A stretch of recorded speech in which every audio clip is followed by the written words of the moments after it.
Well, folks, it seems America's penchant for political dynasties has reared its perfectly coiffed head once again. Today, we're diving into the recent Senate confirmation hearing of Robert F. Kennedy Jr., nominee for Secretary of Health and Human Services. Kennedy faced tough questions on his colorful views on vaccines, pesticides, abortion, and more.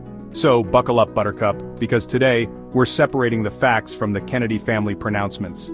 Let's fact-check some of his most debated statements, and see if we can't inject a little truth serum into this whole situation.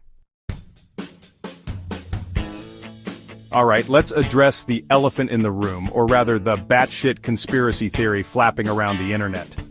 Kennedy has repeatedly claimed that the CDC approved COVID-19 vaccines without any scientific basis. To claim that COVID-19 vaccines lack scientific basis is like saying we faked the moon landing with a bunch of bored pigeons and a flashlight. It's not just misleading, it's an insult to the thousands of scientists, researchers, and medical professionals who work tirelessly to develop and test these vaccines. These vaccines went through rigorous clinical trials involving tens of thousands of participants. The data was scrutinized harder than a Kardashian at a dollar store. The COVID-19 vaccines are incredibly effective at preventing severe illness, hospitalization, and death. And to suggest otherwise is not just irresponsible, it's downright dangerous. Now, let's hop on over to the beautiful islands of American Samoa, where Kennedy's anti-vaccine rhetoric had some very real-world consequences. In 2019, a measles outbreak ripped through the islands, infecting over 5,700 people and tragically claiming 83 lives, many of them children.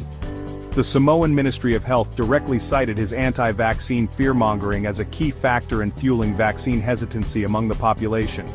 The American Samoa outbreak is a stark reminder that vaccine misinformation is not just a harmless difference of opinion, it's a dangerous and potentially deadly threat.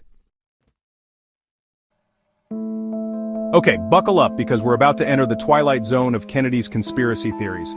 This one involves Lyme disease, ticks, and a healthy dose of paranoia.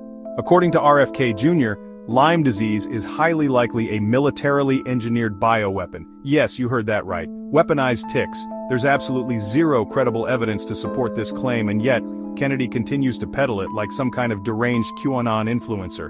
At some point, you have to put down the tinfoil hat and embrace reality. Let's move on to another greatest hit from the Kennedy catalog of questionable claims. The idea that pesticides are turning our children transgender. Now, Kennedy has tried to walk back this statement, claiming he never actually said it. But much like a toddler with a face full of chocolate, the evidence suggests otherwise.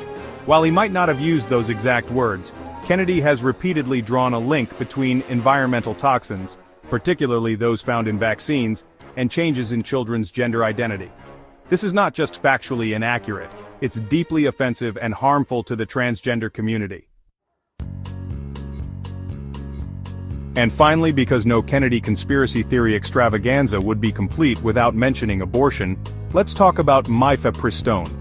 This medication, often used for medication abortions, has become the latest target of Kennedy's misinformation campaign.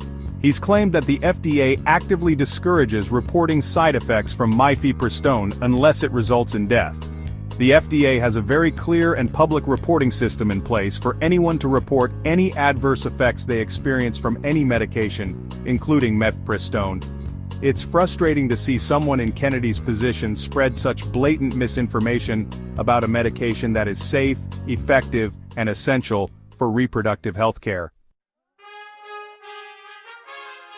So, there you have it, a crash course in the wild world of Robert F. Kennedy Jr.'s most controversial claims.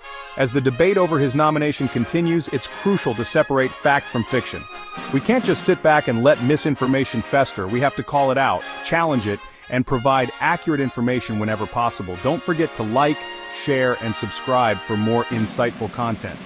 And be sure to comment down below with your thoughts on this controversial hearing.